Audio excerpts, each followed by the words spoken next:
ពេលណាទៅណាក៏ជួបគ្នា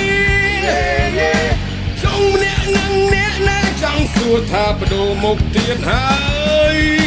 សង្សារខ្ញុំពីមុនទុនភ្លុងពេលនេះឆាយចង់ខ្ញុំមួយខែហើយធ្វើពើគៀកកាយនឹងអ្នកថ្មីបាយវាជ្រុលហួសហេតុពេកហើយ Deny ដូចក្បត់ហួសហេតុពេកហើយ Goodbye យើងវាលយហើយណាស្រីទៅណាក៏ទៅថ្លៃអត់ចង់ឃើញទេស្រីក្បត់ហើយដែលក៏ក្បត់គេញយម្លេះអត់យល់មិនទៅធ្វើចឹងធ្វើអីចង់ដឹងឬក៏ចង់យកពីល្បីជាតារាអប្រិយដាក់ថ្ងៃក្បត់ពីហើយ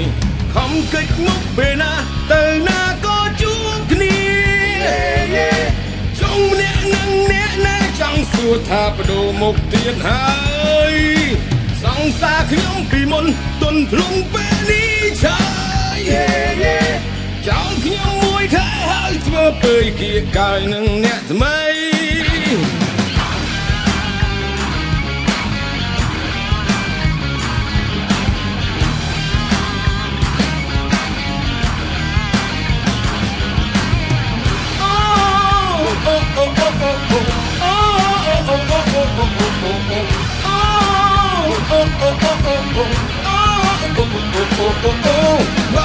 បាយវាជ្រុលហួសហេតុពេកហើយ Deny ដូចក្បត់ហួសហេតុពេកហើយ Goodbye យើងវាលយហើយណាស្រីទៅណាក៏ទៅថ្លៃអត់ចង់ឃើញទេស្រីក្បត់ហើយដែលក៏ក្បត់គេញយម្លេះអត់យល់មិនទៅធ្វើចឹងធ្វើអីចង់ដឹងឬក៏ចង់យកពីល្បីជាតារាអប្រិយដាក់ថ្ងៃក្បត់ពីហើយខំកិច្ចមុខពេលណាទៅណាក៏ជួបគ្នាចង់ម្នាក់នឹងអ្នកណាចង់សួរថាបដូរមកទៀតហើយសង្សារខ្ញុំពីមុនទុនភ្លុងពេលនេះឆាយចង់ខ្ញុំមួយខែហើយធ្វើពើគៀកកាយនឹងអ្នកថ្មីខំកិច្ចមុខពេលណាទៅណាក៏ជួបគ្នាចង់ម្នាក់នឹងអ្នកណាចង់សួរថាបដូរមកទៀតហើយសង្សារខ្ញុំពីមុនទុនភ្លុងពេលនេះឆាយ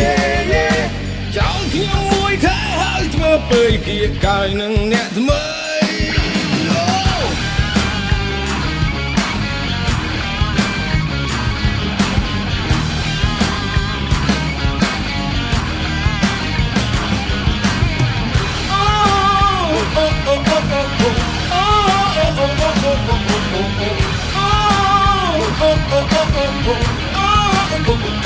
Oh